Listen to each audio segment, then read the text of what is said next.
Hello and welcome to the Midwest Motoring Podcast, sponsored by Hagerty. My name is Matt Pesaconis. I am your host, and I am joined today in our digital, air quotes, digital studio by the man, the myth, the legend. He's raced vintage race cars since 2009. He's racing currently a 1970 Datsun 1200. He grew up in racing. His dad's been in racing since the 80s. Primarily, he goes to Road America, but he also goes to Blackhawk Farms a little bit. And he's been to the F1 track down there in Texas called COTA for short. He also has had experience behind the wheel of a 240Z, a Lola T644. I mean, the guy's a car enthusiast through and through. He also likes motorcycles, so don't let his racing heritage sway you from that. But he also likes boats. I mean, the guy is everything you could consider a car enthusiast, a gearhead, and a petrol head. The one and only Jeff Jagusch. How are you doing, buddy? I'm doing well, my friend. Yeah, and thanks for having me. I always say if it has a motor, I will probably like it. That's how, man, I've lived most of my life with just saying that if it's got wheels and a motor, I want to know how to operate it. That includes a plane. I haven't crossed that border yet, but I'm getting there. That's why I got my motorcycle license. That's why I've been racing cars, doing all that. So we've got a really great podcast for you today, guys. We're talking about the bull market review for 2020. Or is it the 2021? I can't even tell anymore. But basically, we're going to go over this report and this list that Hagerty and our Boffins put together that really goes over the movers, the shakers, the things that are changing in the automotive collector world, and the cars that we think are going to just explode. So we're going to talk about the list. We're going to talk a little bit about the history of the list, and then getting into this year's list and kind of go over some really cool features with Jeff. So we're going to be talking about the bull market review right after this. And we are back. Jeff, thanks again for joining me, man. How's your day been so far? It's been good, busy, which is a good thing. It's always busy to be good. What do they say? Idle hands are the devil's plaything or whatever? Exactly, yeah, but happy to be here. So the bull market review. This is a list that we've put together for a couple years now, and by we, I mean Hagerty. Hagerty's put this list together. Yeah, absolutely. And it's really from looking at our valuation trends and what we've seen with different vehicles. And so we call it the bull market list because if you look up the definition of bull market, it's a market where share prices are rising, encouraging buying. So, like you said, these are vehicles that we've seen an uptick in values over a certain amount of time, and what we predict to continue to do so for the foreseeing future. Huh. Man, I didn't even know it was like an actual term. I just thought it was like a catchy name that we came up with, like bull market. Like it just sounded cool. But so apparently they're a lot smarter than me. That's what we're really saying. Think of it as an investment. So like you said, yeah, it's basically an investment play. So, Jeff, I mean, you've been with Hagerty a long, long time. You've probably seen a couple of these reports come through. I mean, what can you tell us about them beyond just the definition? Like, what is a bull market review with us? Yeah, and the coolest part about the list in general is it's a big mix of vehicles. It's not specific to a certain type of car. It's not just cars at all. I mean, it's everything from, cars to trucks to vans, which you'll see in this list. And I think this list in particular is one that I'm most excited for. I love every single one of these vehicles on here. And the coolest part for me was they decided to use the beautiful Road America, one of my favorite places in the whole entire world, to take all these pictures and videos. And it gave me a totally new appreciation for that side of things. Like you see some pictures and videos and you're like, oh, those are cool. But until you're actually there and witness the work that goes into bringing these to fruition, I mean, it just changed my whole perspective on it. Do you mean that these vehicles just don't show up and immediately look amazing wherever they are? They actually we have to work to make them look cool? Yep, absolutely. Even though they very much look cool on their own. Well, I don't know about the Vanagon. No, I'm just kidding. The Vanagons are pretty dope. But you're absolutely right. Like this list, and I did want to bring up the old list too from 2020 because there were some really influential vehicles on the original list. So we always try to put these out for the next year. So the current list is for the 2020 year.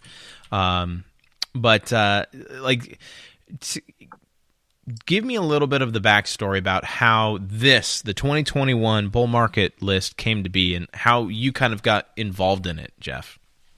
So I have a friend kind of on that team. Cameron is his name. And I really honestly, because I'm not in that department, I didn't know that it was happening. I know they come out with this once a year. And just because I've spent time with him at Road America at different races, he had reached out maybe a month before this all happened and said, hey, if you're around, this would be a cool thing for you to see and kind of be involved with. And so I took him up on it, and man, yeah, it was a really fun 2 days. And again, it was just unbelievable to see the amount of work and planning that goes into all this, which I think a lot of us take for granted. Yeah, absolutely. But yeah, it was pretty amazing stuff. So the previous year, there's some pretty cool stuff that they talked about in the year previous. So I'm just going to go off the photo, so I may mix up some of these actual vehicles. But for the 2020 list, they had a 2000 Gen 2 Viper GTS, a VW Corrado, I think it's a 430 Ferrari. That might be a 360. Hold on. We're going to find out if it's a 360. I believe it is the 360 Ferrari, F360. Then they had the Integra Type R. They had the Porsche 912, or not 912, I'm sorry, 914. See, I'm messing it up already. The Honda CX or CRX. Right? What was it, the CX or CRX? Oh, CRX, yeah. The CRX. Cars. They then had the BMW Z3, the Scout, the International Scout. They then had and I don't know about this one. I don't know if I agree with that one. But the Jeep Wrangler, or the Jeep Cherokee. They had the original Jeep Cherokee on there. And then the Land Rover Defender, or one of the Discoveries. I think it was the Discovery, so I'm messing this all up. And then they had a motorcycle. They did have a Ducati on the list. So those are the types of cars and trucks and motorcycles that we're kind of be talking about. Most of those cars absolutely did go up in value this year. Yeah, and what's really interesting, and I think you'll see too on the list for this year, it's mainly modern vehicles, or somewhat modern. Probably on the 2020 list, it looks like the oldest one might be the Porsche 914, which has a cult following all of its own. But I think that's something we've seen over the last couple of years at Hagerty is it's a lot of more modern vehicles, maybe not brand new, but vehicles that have been well established, and over time people have seen the value in what they provide. Which is a reason that they're going up in value.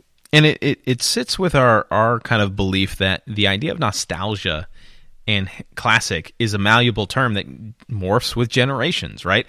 And it's also weird that, like, we talk about 1980s, 90s, and early 2000s vehicles as classics. And, like, I don't know about Jeff. I'm not going to speak for Jeff because I never want to call anybody a millennial who's not a millennial. But I'm definitely a millennial. And I hate... Yeah, so all right, so Jeff's a millennial too. So like these cars to us are classics, and they are desirable vehicles for us now. And unfortunately, one of the big problems I think that some of these lists, and this one a little bit comes across, is that a lot of these cars aren't cheap to begin with, right? Yep.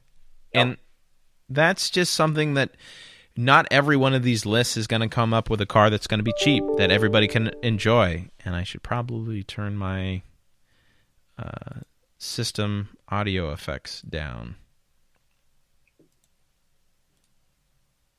Bear with us. The nice thing is I can edit all this weird, awkward silence out. Yeah. Normally I do this. If you have not, I would recommend turning your system sounds for like notification. You're on a Mac, so I don't know if you can, but like. Yeah, no, I don't think I'll have any. Yeah, I guess. Yeah, maybe. Well, no, I don't think I'll get anything. But. Okay, cool. So, you ready? We'll go again. So, I mean, the 2020 list has a lot of great cars on there. And what I had to basically tell my buddy, and this was actually the co-host, Mike, I had to tell him, I was like, look, just because they're not inexpensive cars does not mean that this list is only focused on the expensive stuff. It can be focused on the inexpensive, but it's just values have gone up on a lot of this stuff. And I also want to say that I think that COVID buying of this stuff has also pushed some of the values higher than they really needed to be. Oh yeah, absolutely. And that's the other cool part about the list is, they always include cars that aren't overly expensive. I mean, like you said, the Corrado, I think it was on the list last year, or a Cherokee. I mean, for someone that's just starting out in the collector world, I mean, those aren't too far off if you save a little bit of money. But, obviously, yeah, there are higher dollar things on there, but that's kind of the car world. And the coolest part about our jobs is we get to meet all ends of the spectrum. Oh, absolutely. And for basically the way I kind of put his concerns to bed is like, look, these are cars that we see just exploding in value, not necessarily the ones that we're recommending to go out and buy. It's just their desirability is probably going up. And things like the Miata are still a really great beginner, either classic with air quotes or enthusiast level car that, Hagerty doesn't just do classics. We do enthusiast stuff too. So like there's inexpensive cars that you can enjoy and love all over the place, right? And this list is just basically our Boffins, our valuation team gets together and says these vehicles we see have not only appreciated, but continue to appreciate in value. So that's enough kind of beating around the bush, don't you think? Jeff, don't you think we should kind of get into it? Yeah, let's go for it. All right, man. So, yeah, let's just kind of go down the list and we'll talk about what kind of shows up. There's some surprises in this list. There's some cars that I agree. There's some cars that I think I don't understand why they're there, but we'll go with it. So the first one, what do we got? I think the first one on the list was the Lexus LFA.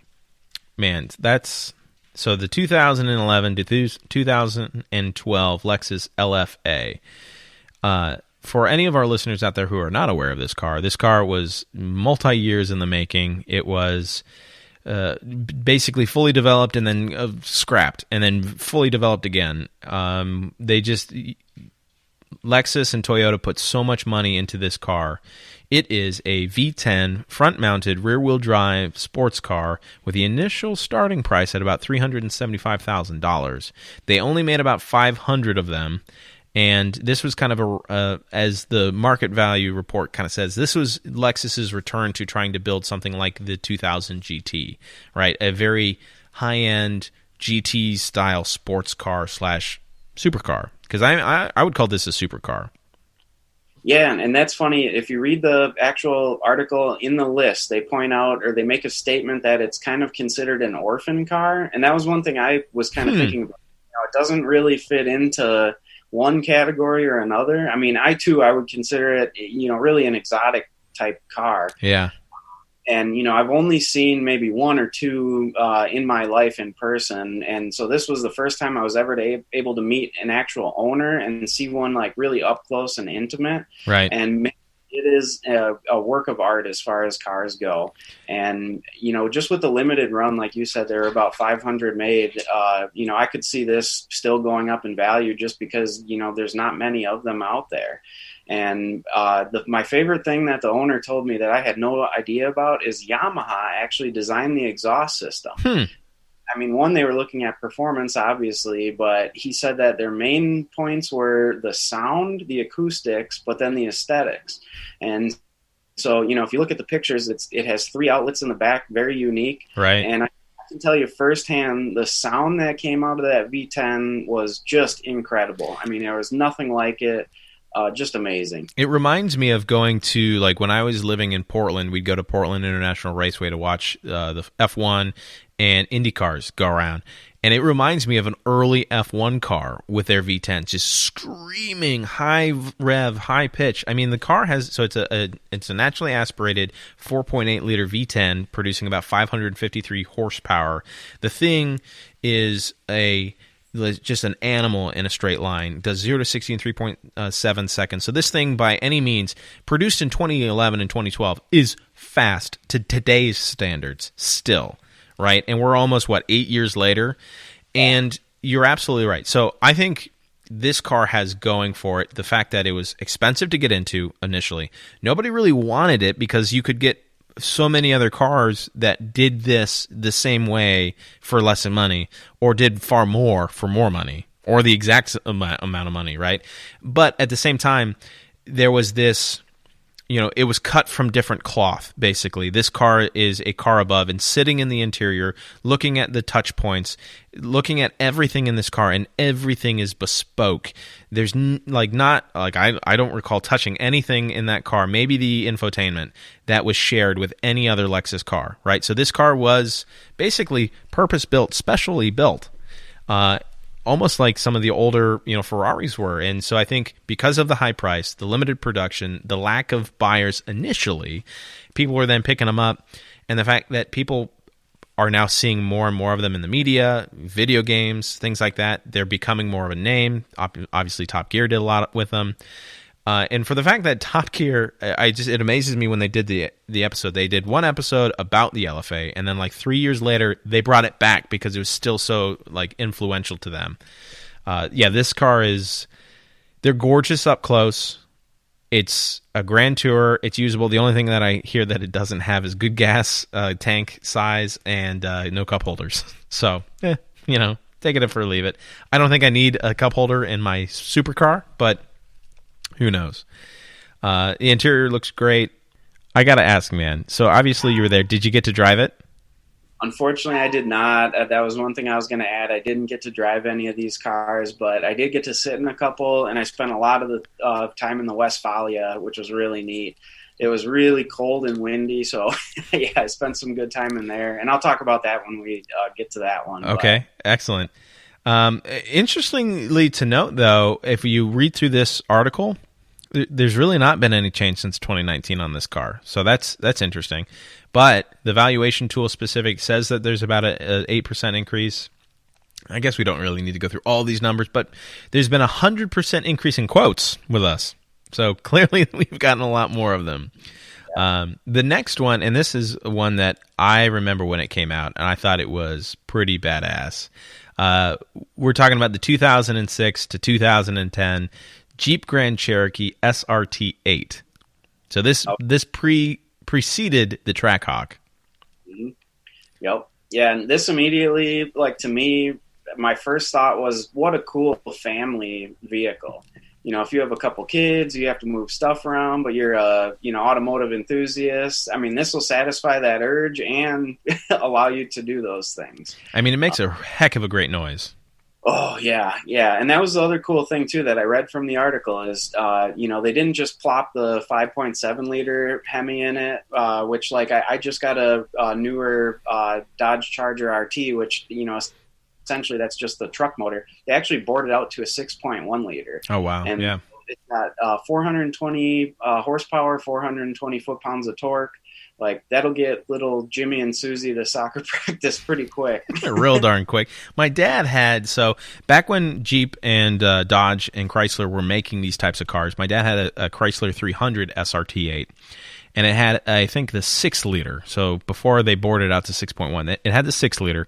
That car had about 425 horsepower. And I just remember loving when he would embarrass 911s, Camaros, and anything, because they'd be like, what the heck's next to me, right? It's just a Chrysler 300, and he would blow the doors off, and it sounded great.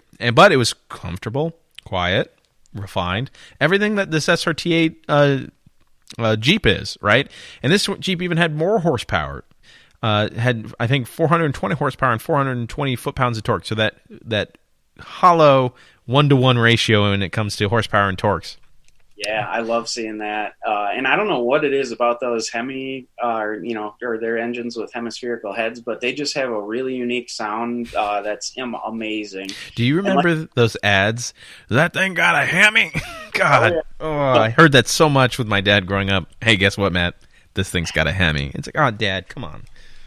Well, and it's funny you mentioned Porsches because they mentioned that in the article too. And as an SUV, it had a faster 0 to 60 time than a Cayman S, which is a tiny little quick Porsche.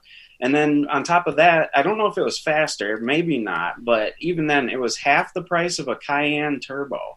So, talk about a lot of bang for your buck. Yeah, and these things, the only downside I found to these was that the center exit exhaust, while it looked dope, remove the ability to have a trailer hitch, so you Yep. couldn't pull anything, right? So they fixed that with the Durango SRT8, and they fixed that with the Trackhawk and any of those other newer ones. But this was just such an outlandish car, and a cool story about the Jeep Grand Cherokee SRT8 is that my dad, he purchased the Chrysler 300 brand new, and back then Dodge was doing the SRT8 track experience. So they would take owners to a track and basically allow them to drive fleet or like press vehicles on the track, right? And so they were SRT6 Crossfires, there were SRT8 Magnums, Chargers, and the SRT8 Jeep Grand Cherokees, as well as the SRT10 Viper and Viper truck. So we got to drive the lot of them.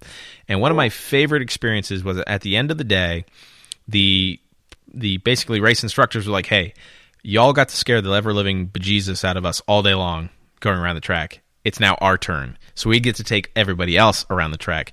This was also the same time where Dodge brought out the wide-body Viper Gen 3 race car.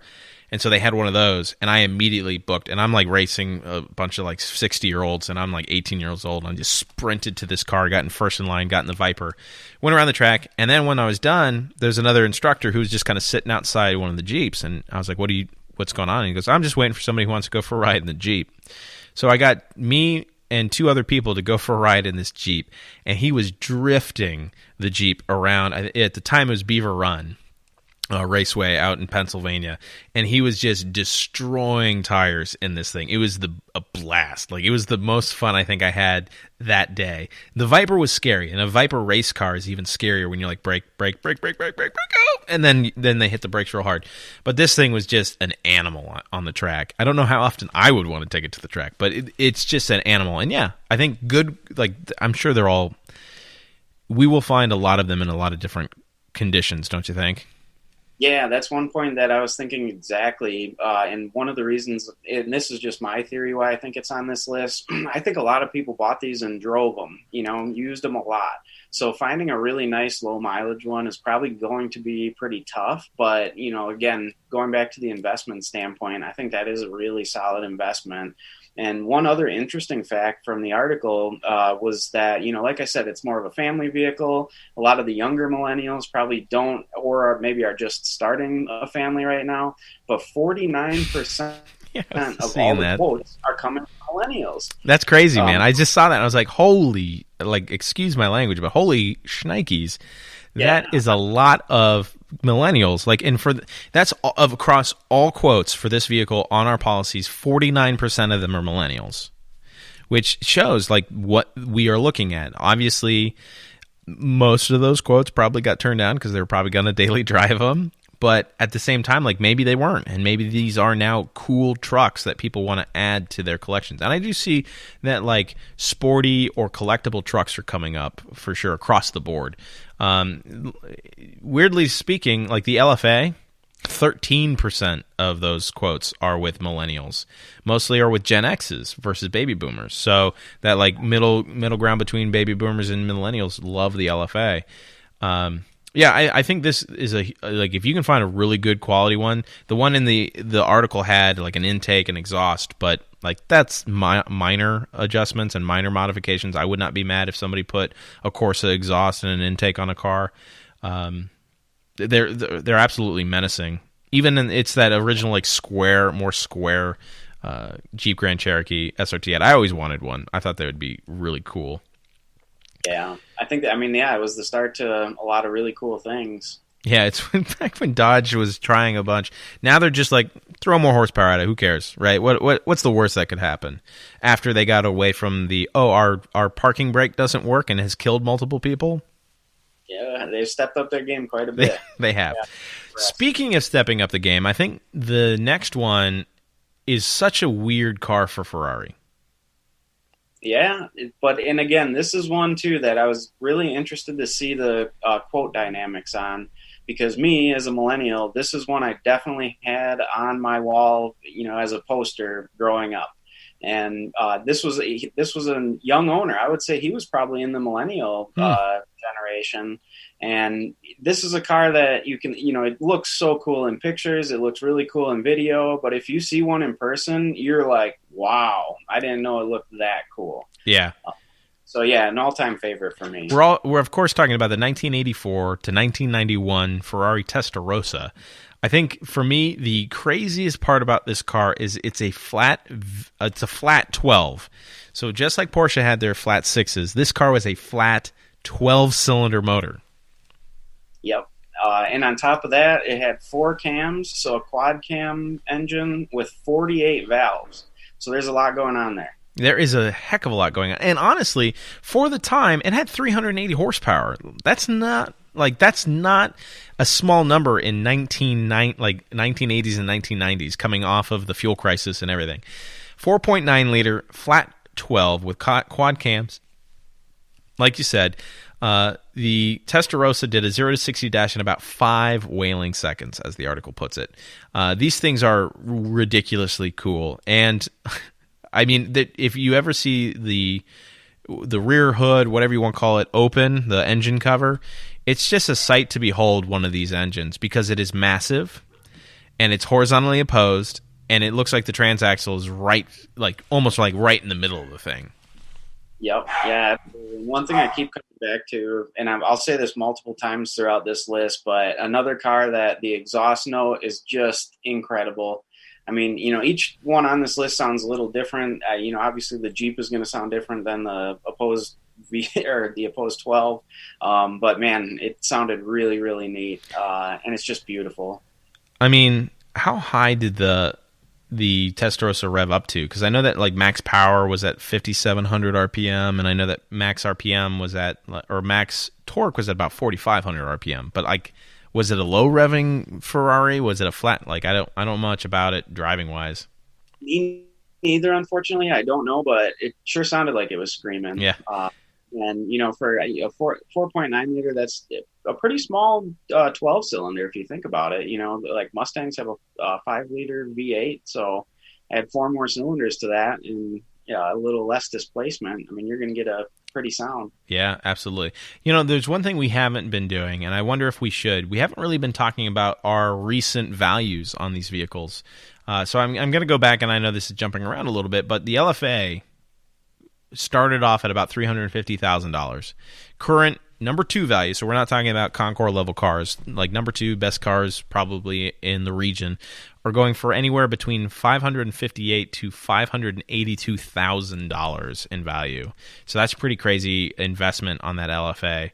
The SRT8 Jeep Grand Cherokee starting price was about $39,000 back in the day, and their current value is about the same. I mean, they go between $30,000 and $36,000. So if you have a really good car that you never drove, you're not going to lose any money. That's crazy to think of.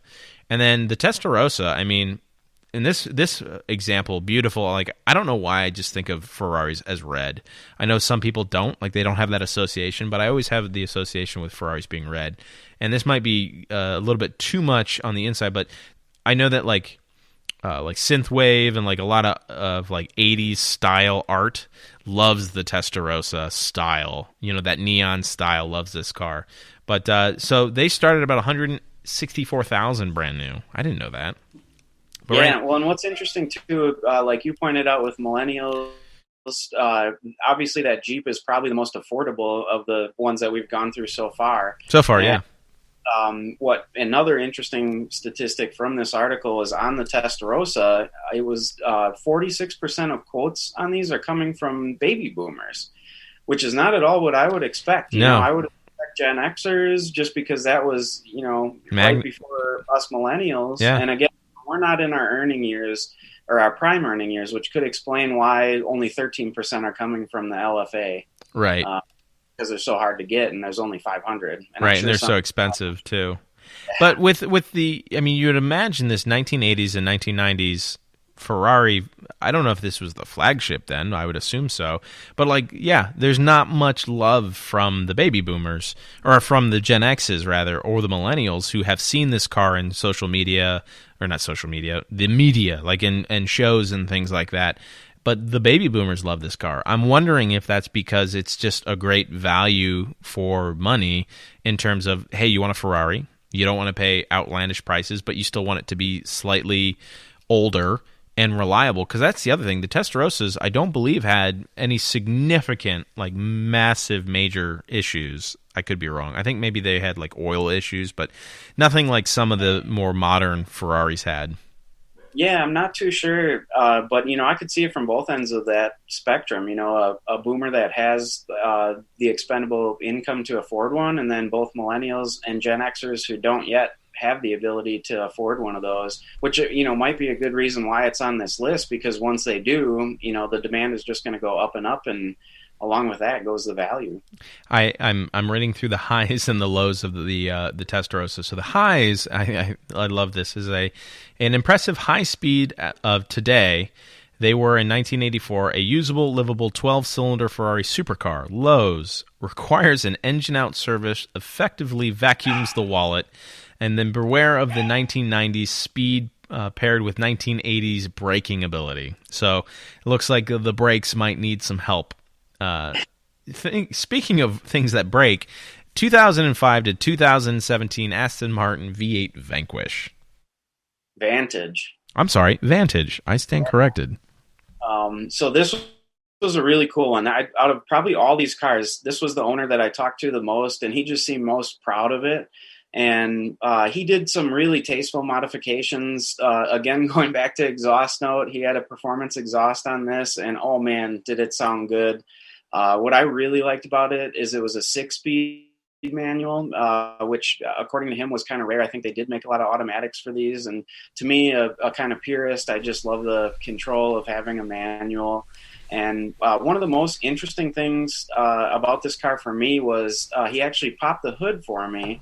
And if you Google like the engine bay of one of these, you immediately get the vibe of like a stock car or something like that. I mean, it looked like an American V8, race ready rear wheel drive car. I think the first thing I saw was the intake manifold with a big scoop that went down into the grill, and then it had these really intricate strut braces from left to right. And I mean, it was a beautiful design, but you really got this American muscle vibe from it. And then even more so from the exhaust sound from that V8. And according to the article, the first generation was a 4.3 liter V8 that revved to $7,000. And then the later on in 2009, they bored it out to a 4.7 liter. And the first generation was actually a version out of a Jaguar from that time period. So it's really interesting to see the crossover and really the American influence there. Yeah, I mean, that's interesting. And I know that there was some Ford influence into some of these cars back when Ford owned a part of Aston Martin. They really helped tool up some of these cars. And interesting to note, like, how the manual looks. That is a chunky gear shifter. Like, that just, like, and the pictures may not be doing it justice, but it looks like a honking piece of metal. Yep, yeah. It looks very old school, I would say, from the rest of the interior. But probably something, if I owned the car, I would change for something a little more sleek. But still, the fact that it was a manual, I mean, I'd take that over an automatic all day, personally. I mean, mostly for me is like I can fix manual transmissions, or I can at least comprehend fixing a manual transmission. But when it comes to fixing a automatic, it's like voodoo witchcraft. Yep. Oh, yeah, absolutely. So tell me about the prices on these and like what kind of cars that it directly competed with. That's a good question. I'm not looking at the list right now, but I should pull it up. Because I think, didn't these mostly directly compete with like 911s and like other styles of GT cars? So they're probably super comfortable. Yeah, I mean, and that was the thing. The interior was very luxurious. As far as performance, I guess I don't know what you'd put it up against. I mean, I could see 911s. I could see Jaguars. With these horsepowers, probably even Ferraris, front engine Ferraris of the time. But value-wise, I mean, these cars were not cheap. They came from Aston Martin at $110,000 base. Like, that was the start, right? And they had tons of different packages that could shoot these things beyond that even further. And, like, yay to depreciation, you can find these cars for, like, $45,000 nowadays. Yeah, and that this is another interesting one to look at the quoting statistics, because, this is one that I would assume, 50 grand, 45 grand, obviously that's not affordable for a lot of people, but I would assume it is to a lot of Gen Xers who I think would be more into something like this. But again, with this one, the boomers lead the way. Right. And interesting to note, but across the board, there's very high values in those quoting categories. Like, no one category is really leading the other. We're talking about 37% for boomers, 35% for Gen X's, and 23% for millennials, right? And I would say if you're a millennial with a little bit of scratch and you're looking for a fun, car, this is an absolute banger of a car. If you can get a manual V8 Vantage, or a Vanquish, rather, that's just a crazy, Vantage, yeah, the V8 Vantage. Such a crazy car, and they sound amazing. My old boss had one, and I could hear him for miles, and I'd be like, all right, boss has left the office, because I can hear him 3 miles away mashing on the accelerator to get on the freeway, because it's just a quintessential Aston Martin sound, that machine gun sound. And if you put a straight pipe on these things, they sound even better. Oh yeah, this exhaust sounded amazing. And yeah, it's just anytime you say you own an Aston Martin, that's just incredible. People go, what? Like James Bond.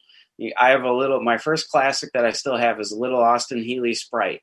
And anytime someone who's not familiar with cars comes up to it, they say, "Whoa, an Aston Martin."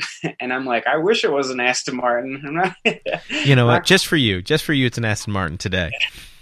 Right. I'll sell it to you for real cheap, right?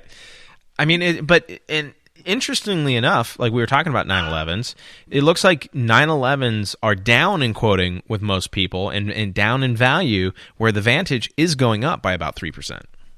Yeah, that's one thing I've noticed too. It's been really interesting. 911s had a run for about, 10 years of just going crazy in value. And maybe over the last year, 2 years, they definitely took a dip, especially if you look at any genre on the Hagerty valuation tool. Unless it was a really limited production run or, a short wheelbase 911, so 69 and earlier, which, way less of those than the other ones. Or any of your flagship ones, like the turbos or anything like that. Yeah, 930s. And yeah, I haven't checked those values recently, but it's really interesting when you look at cars like Mazda Miatas. My best friend has a 95 first generation, and I sent him an article within the last week. First generation Miata sold on Bring a Trailer for $27,000. What? 13,000 miles.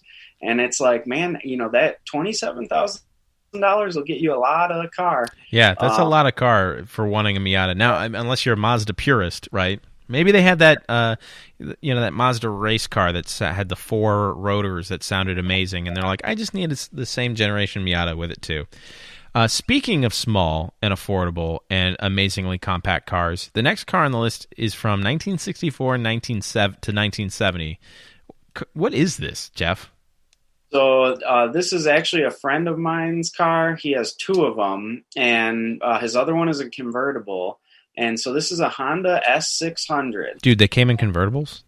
Yeah, they're the hardtops are actually extremely rare, way more rare than the convertibles. Huh. So this was I would say a Japanese competition to my Austin Healey Sprite. But when you think about it, so the 600 stands for the displacement. So it had a 600cc 4-cylinder, wow. And the red line on this car was 9,500 RPM. Holy moly. Pretty sure, according to the owner, that's still the highest revving production car that you can buy today.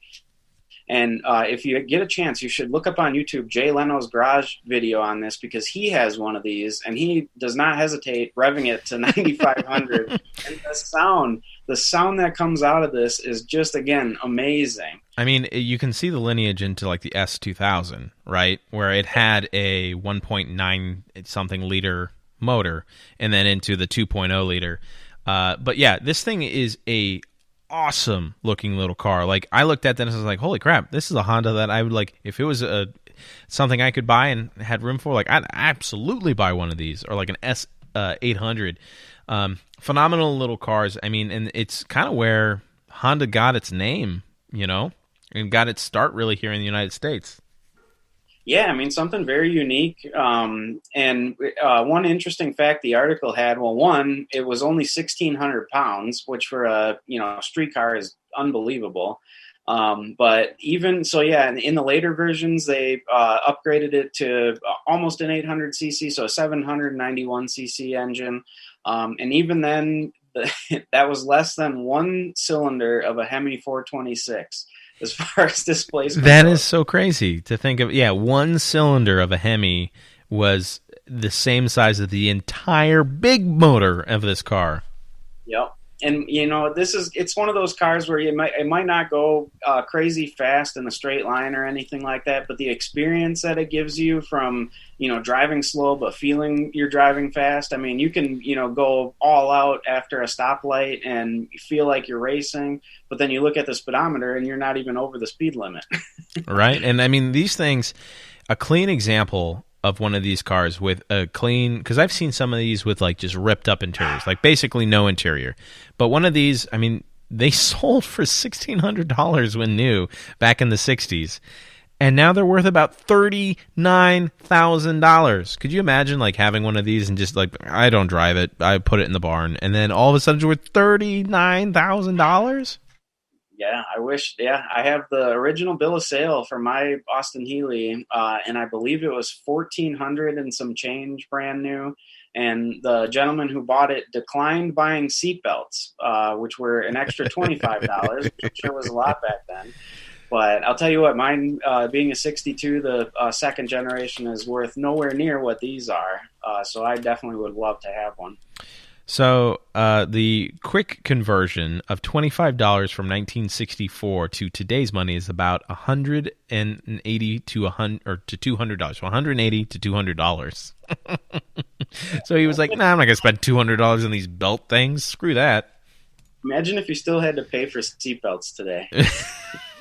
I mean, they'd be required, so you're just like, oh, by the way, your seatbelts. It'd be like in a Porsche, right? The seatbelts would cost like $1,300 or something crazy like that, and like your normal like Chevy would be like, well, they were $50.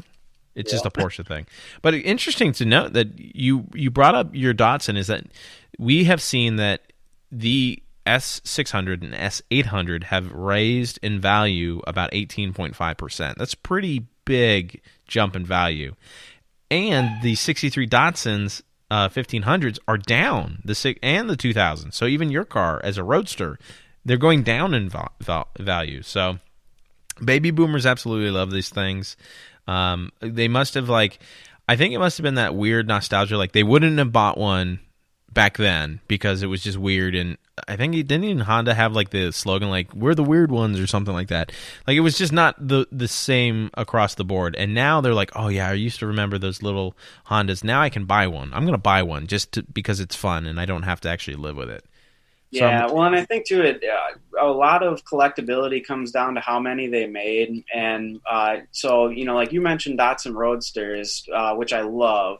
And I had mine's an Austin Healey Sprite. I wish I had a Datsun like 1600 or 2000 Roadster, but they made a ton of those things, and so because of that, you can find them all over. Parts are readily available. But the coolest part about owning a car like that, or like my Sprite or one of the Roadsters, is just hearing the stories. Like if you take it to a Cars and Coffee, for example, right after I got it, I lived in Texas at the time. I went to the Dallas Cars and Coffee. And a guy came up to me and just was oodling over the car. And he told me that's how he met his wife like 35 years earlier. And he said that he had one that he bought for $75 back in the day. That was a junker. $75? And if he saw a cute girl driving down the road, he would purposely either bump into her or something where they had to pull over and exchange insurance information. And after doing that 3 times, that's how he met his wife. So it's crazy. What a racket. Hey, I'm going to go buy a cheap car and just run into people. Too bad today we live in such a litigious society where picking up chicks could be far more legally bad than back then. I was just going to say, that sounds like a pretty immediate restraining order. Hey, I know I just hit you and probably caused irreparable damage, but can I get your number? Right, yep. All right, this next one, we can't postpone it anymore. I can't believe this was even on the racetrack. This is a 1980 to 1991 Volkswagen Vanagon Westfalia.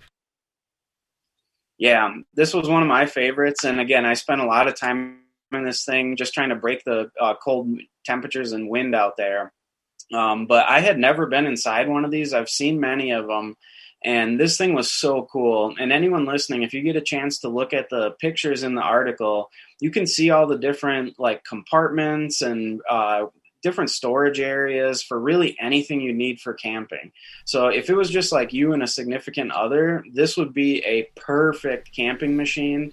And you can see all the cool little things that this owner did to customize it. He had TV, all these different lights and things like that.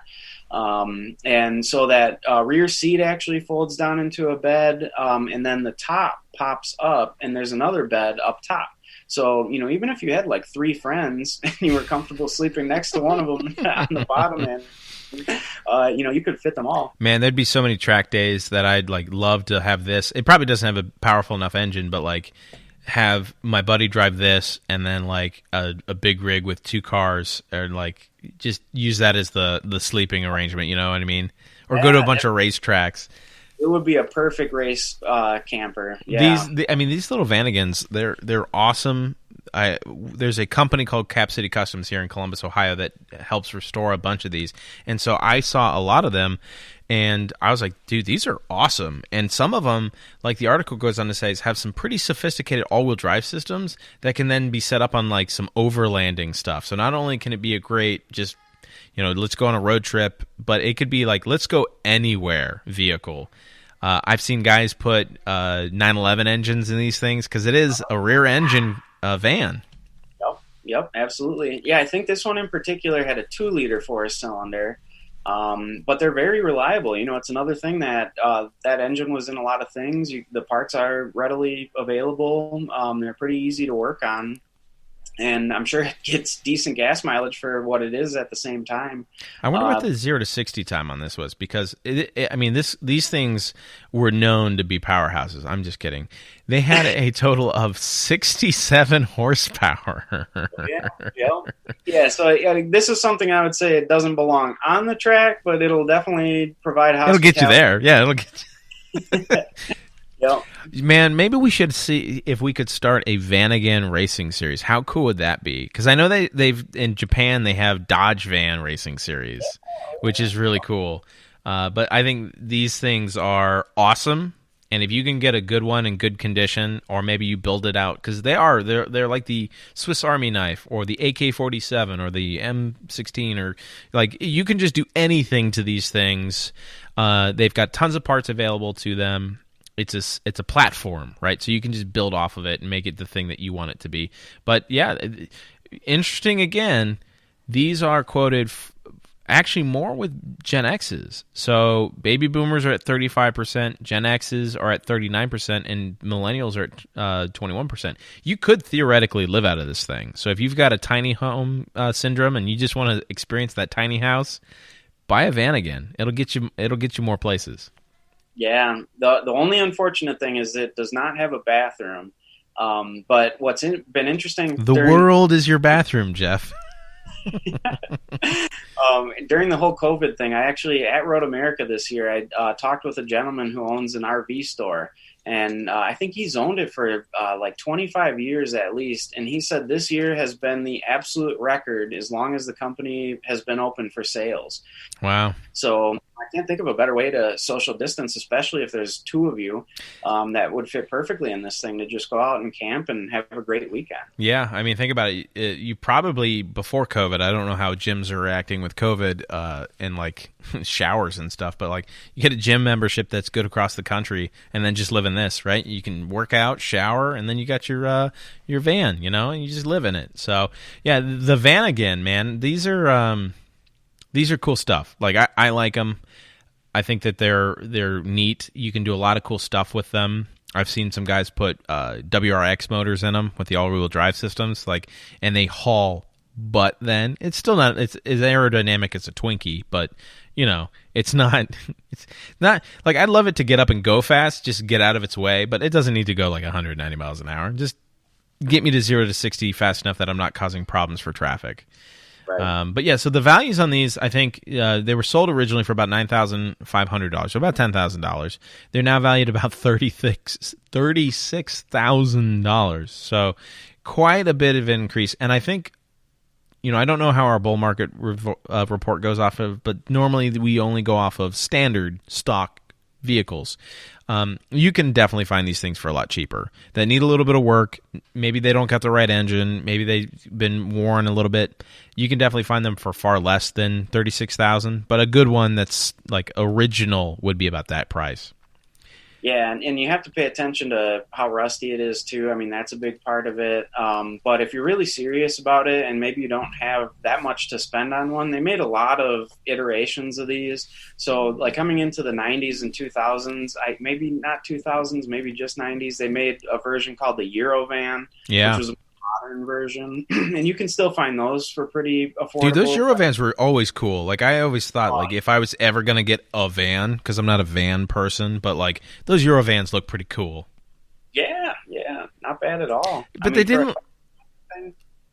Yeah, I mean, there was a lot of utility to those vans that I think some of the normal, like, air quotes, minivans don't really have anymore. And they look cool, but not quite as cool as our next car. Which one is that? Now I'm bouncing around in my... Damn it, Jeff. Damn it. That was a great segue. Oh, yeah, no, you're not kidding. Absolutely. All right, we'll do this again. But this time don't miss your mark. No, I'm just kidding. I'm kidding. Oh, no, you're right. I do think those vans look cool, but not as cool as the next car on our list. Jeff, what do we got? Yeah, you're not joking there. The 2005 to 2006 Ford GT. Dude, when these first came out, I thought they were the most amazing cars ever made. Like, period. Like, I thought that nothing could top it. But then again, I was also naive and stupid and was playing video games at the time, so I didn't know that things like the Pagani or any of the other things existed. I digress. But the thing being, like, I remember seeing this car in, like, Need for Speed Underground. It was like, oh my gosh, so cool. Like, look at the scoops on the side. The thing's got a supercharged V8 out of a Mustang. The interior looked like it was from, like, the future. Like, it even looks futuristic now. The 2006 or 2005 to 2006 Ford GT, like, what a car. Yeah, it's amazing. And so I would then consider myself still naive and dumb because I think it's one of the best cars ever. And what's cool about it to me, and we had a live Hagerty Live Facebook session with Colin Comer yesterday, I think it was, on this list. And he had a really good point that this is one of the rare cars that's like right on the edge of no longer analog cars. Oh, I gotcha. No nannies, no traction control, 6-speed manual, supercharged V8. Still a lot of the stuff, as far as like a tribute car goes, I mean, it has so much in relation to the GT40 that won Le Mans in the 60s. And, you park those two side by side, you can see the similarities and just how much it feeds off of that old technology, but in a new school way, but not to the point where we are now, where you look at the brand new ones and it just looks like a totally different... It's not the same. Yeah. It's got like heritage. It's got the same desire and like purpose, like the mission behind the original Ford GT and the newest Ford GT are the same. Like, let's go win at Le Mans, right? But this one was not quite the same. It was, like you said, a legacy car or a homage car. But I think, like they did with the Mustang in 2005, they really had that like retro futuristic styling going on, that they wanted it to harken back to a time of absolute beauty, but then they also wanted to bring in, wishbone suspension. They wanted to bring in a modern dual overhead cam V8 with a supercharger, right? There were a lot of modern touches to this car. So you have like, it's a hint of modern, you know what I mean? It is a hint of new age, new wave thinking. including the ability to fit in the thing. Because the original GT40 was 40. The 40 in there was because it was 40 inches high. And this one I think was like 46 to 50 or something. Like it was bigger, so people could actually fit into it. I just remember when these things came out that I was so desperate for my dad to buy one because he was looking for a car at the time. He was not into in this ballpark of spending, right? But like, I just remember being like, Dad, you're looking for a sports car / supercar. Go look at the Ford GT. And he looked at a bunch of them, and he was like, I would say he was really close to buying one back when they were 100. What did they sell for? They sold for about 150 new. I don't think none of them ever went for that. They probably went for like 200 because there was people out asking over sticker. But they sure did jump because I see that what we're valuing them for, but I've seen them go for far more on like Bring a Trailer or elsewhere. So our number 2 value on these things now is about $337,000 to $495,000. So about $400,000. I remember about a year ago I saw an okay one. It was granted it was the Gulf livery, but it wasn't like a Heritage. It wasn't anything special. Had I think a couple thousand miles on it. It went for about $400,000. So these things, they go all over the place, but they are one of the best American supercars ever built.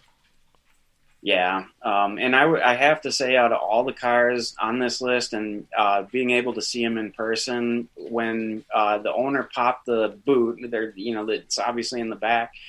It was the most detailed work of art that was there, in my opinion.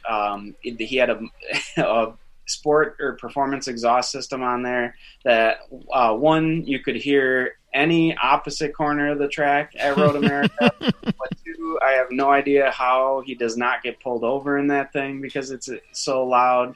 And I know if I were driving it, I would not be able to keep my foot off of that gas pedal just because of the sound. I'd get in so much trouble, man. Yeah, and the really interesting part was how really non-practical it is. And so he popped the frunk and showed the storage space, like where you'd put groceries or whatever. There's not even enough room to store a suitcase for one person for a weekend in that thing. It looks like there is. It definitely looks like there is enough space until you try to close the front hood or the front trunk. And then the dips and the air evacuation channels dig into your trunk. But you're absolutely right, man. And I think the reason I'm so infatuated with this car is because the engine bay, like old school cars, like your Datsun, have an engine bay with what is inside the engine bay is the engine and all the connectors and all the suspension and all the working parts, right? Nowadays in engine bays, they've got plastic, they've got covers, they've got, heat shields, they've got all this stuff that makes a big engine bay all of a sudden look like it's just cluttered. Whereas this, when you lift the engine cover on the back of this car, there is it's almost like one of those German houses where nothing is out of place and everything is in place and it has a purpose, right?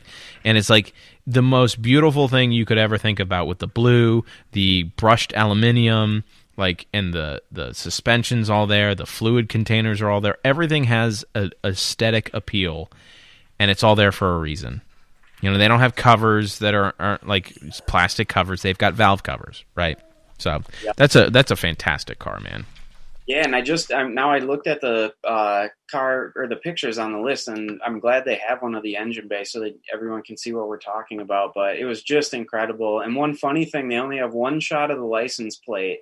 And that was one thing that I had noticed when looking at it up close, is it stuck out from the angle I was looking at it. It stuck out kind of interesting, like weird.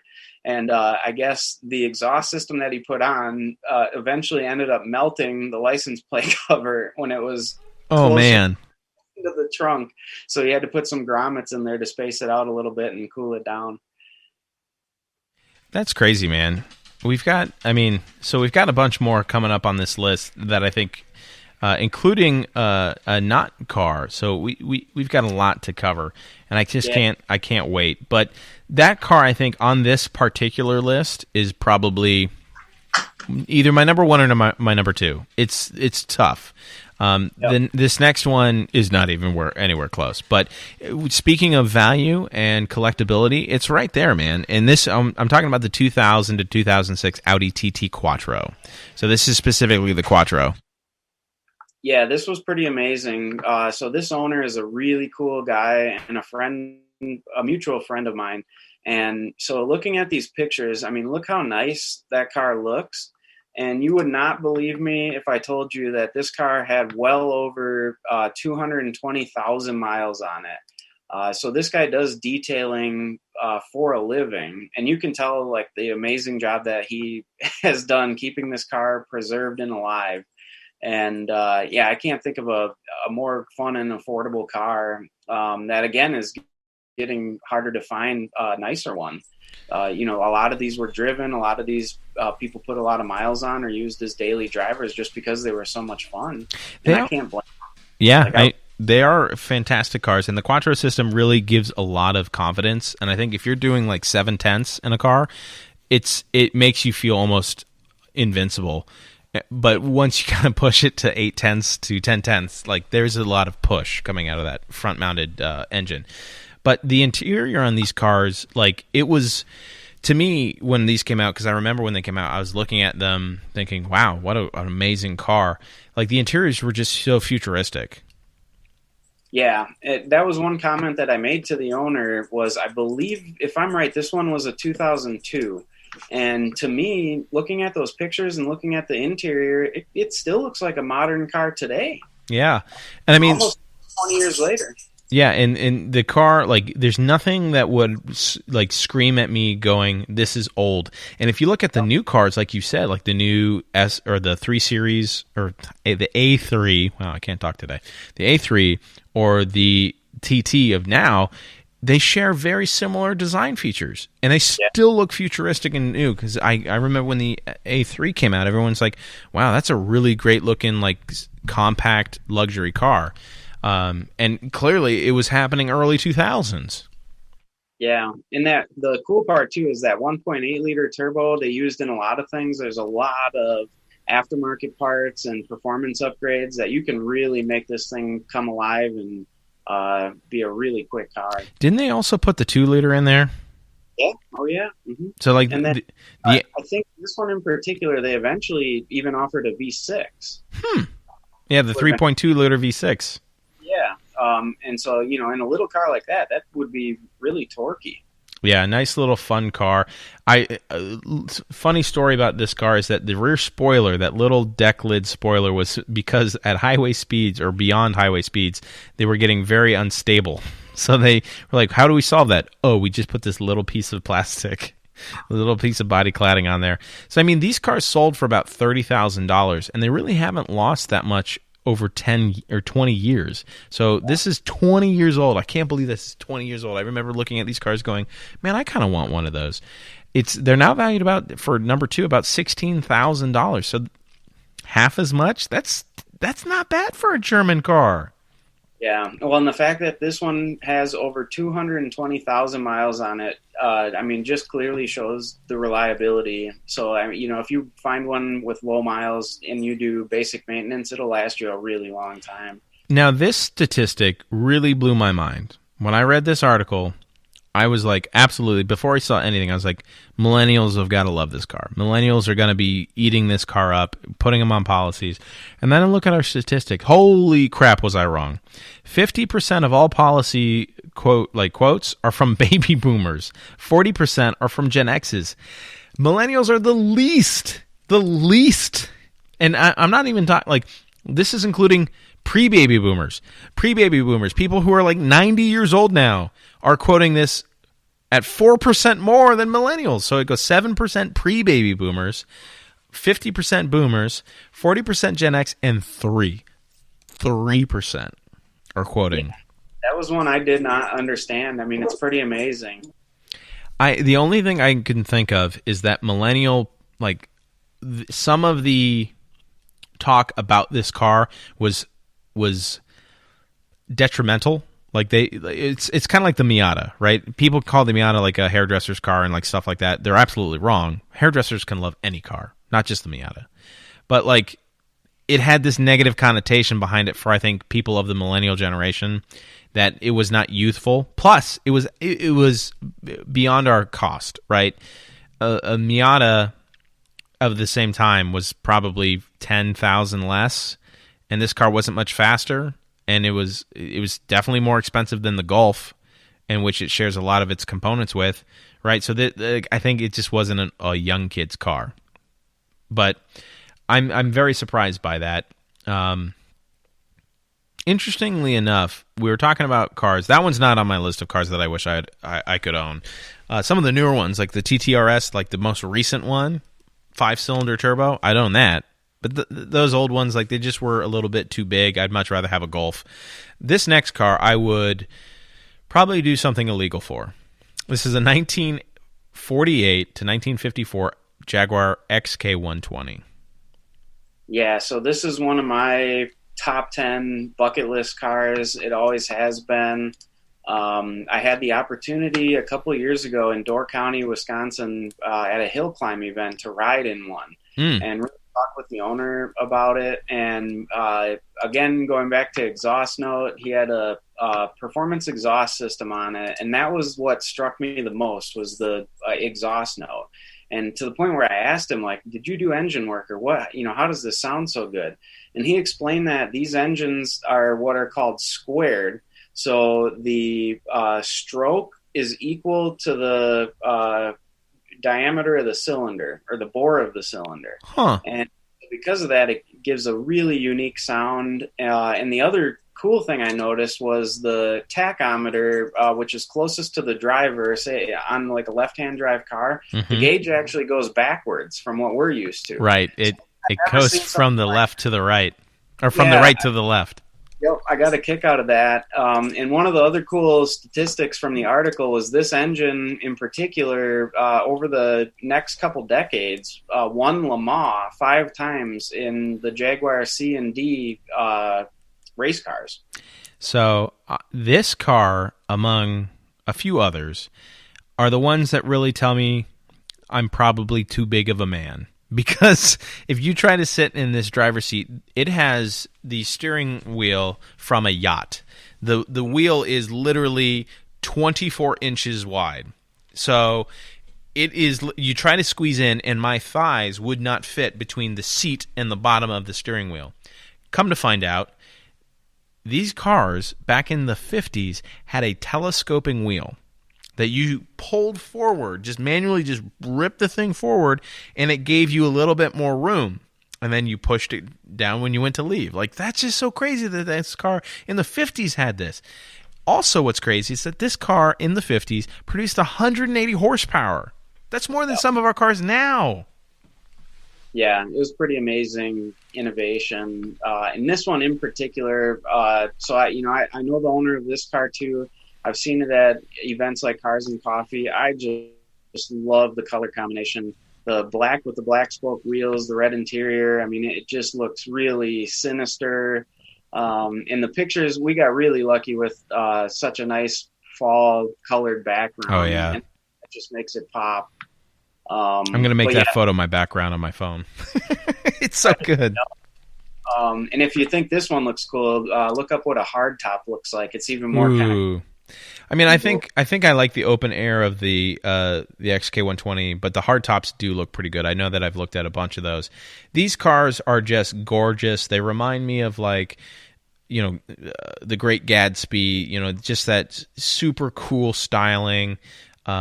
Something that you didn't see very much, and something that was kind of thrown aside in the 60s and the 70s, and people didn't really pay attention to them, and they're coming up on a resurgence, which is really, really cool. One of our local collectors, his grandfather kept one. It was really bad condition, but he kept one, and he kept it around. The only reason he kept it was so his grandson could have it one day. And he's doing a restoration job on it and kind of resto-modding it. And he's got that red leather interior, very similar, but he's doing like quilted red leather. Oh my gosh, the thing looks amazing. So I love this car. I definitely think the XK120 is the right one. There's some, the the bigger XKs and faster XKs, but I think, again, they lose a little bit because they are bigger. Yes, they are faster, but they're bigger, and it loses some of that coolness. Again, baby boomers love this thing. Apparently, everybody wanted one and they couldn't have one, but unfortunately, they are going up in value because they were sold for, get this, $4,000. That was back in the 50s, so that was still a lot of money back then. But now they're going for about $144,000. $144,000. That's nuts. Yep. Yeah, they had, I think, the XK140 and then the 160, I believe, was the last. And they didn't look the same as the 120. If you look up pictures, the 120 is by far the most aesthetically pleasing and cool looking. I'm torn between this one and an E-Type. But I think they're both up there on cars that I'd definitely love to own. But I love that the lows in the article are challenging ergonomics for taller people. It should be taller and fatter people. Too cheap for too long, and so many were abused due to diligence, and Jag Heritage Certificate are key. Okay. Due diligence, not due to diligence. Due diligence is necessary. I stand correct. The next one's not even a car. I can't believe this is on here. I've seen so many of these go for super cheap on Craigslist. Not this one. But I have seen a bunch of abused ones that aren't running anymore go for super cheap. What are we talking about, Jeff? Yeah, so this was one of, I think, a little over 7,000 of the first run of the CB750. So this was Japan's first. Before this, they were known for their small bore bikes, like the Honda Dream, the Honda Cub, things like that. This was their first attempt at a bigger motorcycle, really taking on the British motorcycles in competition. And so for the first 7,100, something like that, they used sand casting to make the engines instead of die and tooling, which they didn't have at the time, but mainly because, one, that's expensive, and two, they didn't know what the demand would be. And what they ended up with was an extremely reliable motorcycle that outperformed the British motorcycles, costed less, had electric push-button start, so you didn't have to kick it over a ton of times to get it going. And these are actually extremely hard to find in this condition. So because of that, they're very, very popular and created a legacy after this. So after those 7,100, I believe in 68 and 69, then they went to the tool and die casting and just cranked these things out because everyone wanted them. And even myself, my first motorcycle ever was a 1981 CB750F Super Sport. Oh, wow. Okay. So I remember riding that bike. It would just rode like a dream. I loved everything about it. And I love those. I love inline 4 motorcycles because it takes away so much of the issues of V-twins and 2 cylinders, even 3 cylinders of bogging and stalling, and it's just so smooth to be able to I don't care what gear I'm in, I'm just gonna bog it out, and it's just blah blah blah blah blah. It just it's coming to a stop. It's almost I need to stop and pull the clutch in. It's such a usable bike, and as the article says, this particular one we're talking about is worth far and away more than the other 400,000 of these bikes that were produced. But they are really amazing bikes, vintage looking. I mean, I can't even say vintage because it is not. It is actually of the vintage of bikes. There's so many bikes nowadays that are made to look like this. It's such a great story. There's so many cool Japanese bikes that are coming up on popularity now. Once again, baby boomers. I mean, this is apparently their bread and butter list, is because a lot of these bikes and a lot of these cars came from when they were, coming up in age and starting to drive and maybe couldn't afford the brand new Honda or the brand new Jag, but it's such a crazy bike to insure. And the other crazy thing is the value, right? So these bikes were sold for about $1,400, $1,500. Now they're worth about $37,000, almost $40,000. That's crazy. That's crazy for a great condition bike like this. Yeah, I think it's one of those things. It's a part of history. They're very hard to find in nice shape. And so that really adds to the collectability. And one of the coolest memories that I have of seeing this bike was at one point it was parked next to the S600. And I'm looking at them both and I realized, wow, this CB750 has a bigger engine than the S600 has in it. And more horsepower too. Yeah. So that was just kind of funny. But yeah, very iconic bike, a really cool part of history. I mean, 7,000 really isn't a lot. Talking with this owner, I forget exactly what the issue that they found with these. It was something to do with the sprocket and the chain if you accelerated too hard. And so I think a lot of them blew up and, were just scrapped. So, that's even less that are around today, which again, only adds to the collectability. It's interesting to note also that like the Vincent Black Shadows are going down in price and going down in our quote volume. But the CB750s are exploding. Yeah, yep. Our next one, I get asked a lot by agents and by collectors, like, what kind of cars won't you do? And the answer is very, like, we don't have many that we won't. And we're now including things like this in cars in vehicles that we can do. This is a 1993 to 1997 Toyota Land Cruiser, an FJ80. I can't believe we can do FJ80s. I remember my uncle had one of these. Yeah, so it's funny. My uncle had a 1980 Land Cruiser back when he lived in Colorado. We would go out and visit him every year to go snowboarding. And I remember driving in that thing through the mountains. And I don't think it was tuned for the altitude, so it struggled a little bit with all of us and our equipment. But that thing was a workhorse. But it got you there, man. It got there. Yeah, I've always been a huge Toyota fan. My grandpa bought a 2000 Toyota Tundra base model V6 work truck, new. He had it for almost 20 years with over 250,000 miles on it. It would pull my race car to the track every weekend, no issue. And I think we replaced the timing belt twice, the clutch twice, but oil changes, and that was it. Man, I still think about buying like a either the FJ 100, like the FJ 200, or the earlier, I think it's the 180s. Every week I think about buying one. It's like it comes across my desk and I see one on Bring a Trailer, or I see one in like Car Gurus, and I'm like, that'd be a nice truck to have. And then I remember I have a truck, I don't need one, but like those were what I was looking at prior to joining Hagerty, and it's like, man, they're still expensive, but they just will continue to work and work and work, and they have nice interiors, they're comfortable, they ride great. They just do what you need them to do. This one, it's amazing that these 1990s and 1980s Land Cruisers are still just shooting up in value, and people love them. People buy the crap out of these things. This one particularly is a 4-speed automatic, 212 horsepower, 275 foot-pounds of torque. It comes from a 4.5 liter inline six. It's just an awesome car. They started when they were sold for $41,000. They're not worth much less than that now. They're worth about $37,000. So I'm sure they were at one point worth a lot less, but they're shooting back up. And that's the crazy thing about these like off-roading Toyotas, whether it be the Tacoma, I don't know about the Sequoia much, but like the Land Cruisers and the Tundras. Did I say Tundras, Tacomas, and the Land Cruisers? They just hold their value like nothing else. And the 4Runners too.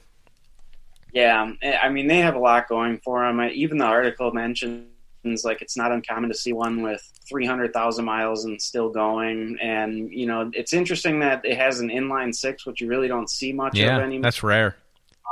But, I mean, they are just straight up tanks, workhorses. I mean, they'll just go and go and go, which is cool from a collector standpoint, which, you can find one with a lot of miles on it. And if you have, or they have the records of how it was maintained, that gives you confidence that this thing's going to last. Yeah.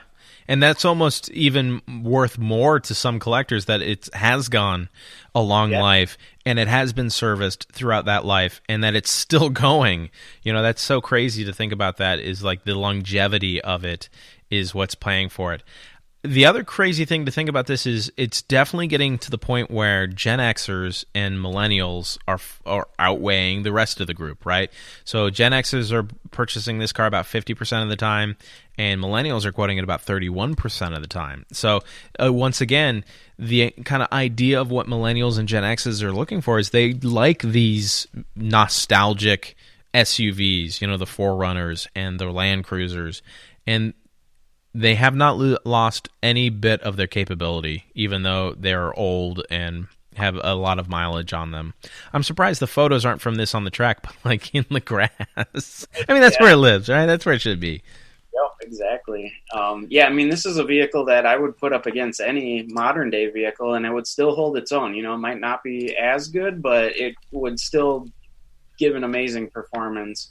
Another interesting little tidbit, there were over 10 million of these sold for as long as they've been around, which is incredible. There's so many around the world. So many. Yep, but, even then it's harder and harder to find a nice one, which I think is a big reason why they're going to continue to go up in value. I've seen a lot of these, so we're going to run into an interesting point where there's going to be domestic ones and there's going to be imported ones, because I have seen a lot of these imported from elsewhere in the world, including Africa, Asia, and the UK, where these types of vehicles are, still very highly sought after, but they're used daily almost. They are workhorses and they're continuing to be used elsewhere. So such an amazing car, and I absolutely agree that it's probably one of these cars that we're going to see, or vehicle trucks really, that we're going to see a lot more of coming in. Hagerty is really branching out to include a lot more of these types of vehicles. The Land Cruisers, the Jeeps, the Land Rovers of these eras into our core products, right? And it's because of people like the Gen X and the Millennials. They're quoting them far more often than we see anything else. And these are the types of vehicles that they go, I have a old school truck. I don't drive it, but like it's cool. It sits in the garage, or I drive it every once in a while to Trucks and Coffee or whatever. But I also see a lot of these getting still off-roaded or overlanded. So an amazing list. And that concludes the list of cars on the 2021 bull market list of cars that we should be looking out for. So, I mean, Jeff, that it's not a definitive list. People constantly ask me, well, those are just some vehicles that are expensive and I can't afford them, or that how can you choose those and not some others? It's like, look, this is just a really good list of cars. The UK even has another list. If you go to Hagerty.com/media and look up the UK's bull market list, it's different than ours, right? Because we're just picking out some of our favorites, or some of the ones that we see the best performance out of, or some of the ones that we see have exploded in popularity amongst generations, right? Jeff, I mean, any closing thoughts on this list, man? Yeah, I mean, again, going back to just the variety, and like you said, Matt, there's so many vehicles out there that could be on this list. For time's sake and for as long as an article goes, we have to, dial it into a certain point. But I think we would love to hear your thoughts. Absolutely. What have we left off this list that you think would be a better contender for some of these? And each year it's going to change. They're always going to be different. We're going to see different fluctuations in the market. But as an automotive enthusiast company, I think the coolest thing is just the variety that it has. You have people that are into motorcycles that aren't into cars. You have people that are into Land Cruisers that aren't into cars. You have people into cars that aren't into Land Cruisers. Absolutely, man. I think we try to keep a nice variety that can appeal to a bunch of different crowds. But again, would love to hear what everyone else's thoughts are. Yeah, and this does not include every aspect of the enthusiast market, because there's race cars, there's sports cars, there's hypercars, there's motorcycles, there's scooters, there's a whole avenue of people who love vintage scooters, right? So, and all of these different types of things we can love, and everything on that list we can insure from Hagerty. I mean, we should start seeing if we can get tractors put on this list, like a vintage Porsche tractor. Like those are probably still going up in value. But yeah, you're absolutely right, Jeff, is that this is a snapshot of some of the top, knocks or top marks in the valuation team's eyes, not necessarily the exact list. And as Jeff put it, put them down in the description, put them down in the comments. Let us know what you think that these should be. And if you have a really strong opinion, go to Hagerty.com and look up the community. Or if you just go to community.hagerty.com, go straight there and let them know what you think there, because I know that they would absolutely value your opinion. So, guys, that's been our podcast. We've talked about the bull market list. It's a huge podcast. I know we've gone a little bit over time, but there's a lot to talk about. Some amazing, great cars on this list. Plus, it's not every day we get to spend with Jeff Jagusch. Jeff, say a little something to the people. Say where they can find you, what they should know. Do you got an Instagram handle you want to give out, or do you just want them to come find you at Hagerty? What's going on in your world? Yeah, either or. I mean, you can find me on Instagram. Jeff Jagusch is basically my handle. On Facebook, I think it's Jeff Jagusch, car insurance expert. Or, send a message to Matt. I'm sure he'd be happy to give you my info. But yeah, always happy to talk about cars anytime or any type of vehicle. And I always say happy motoring. Yeah, and absolutely, man. I appreciate you being on the podcast. This has been the Midwest Motoring Podcast, sponsored by Hagerty. As always, stay safe, stay healthy, and keep driving.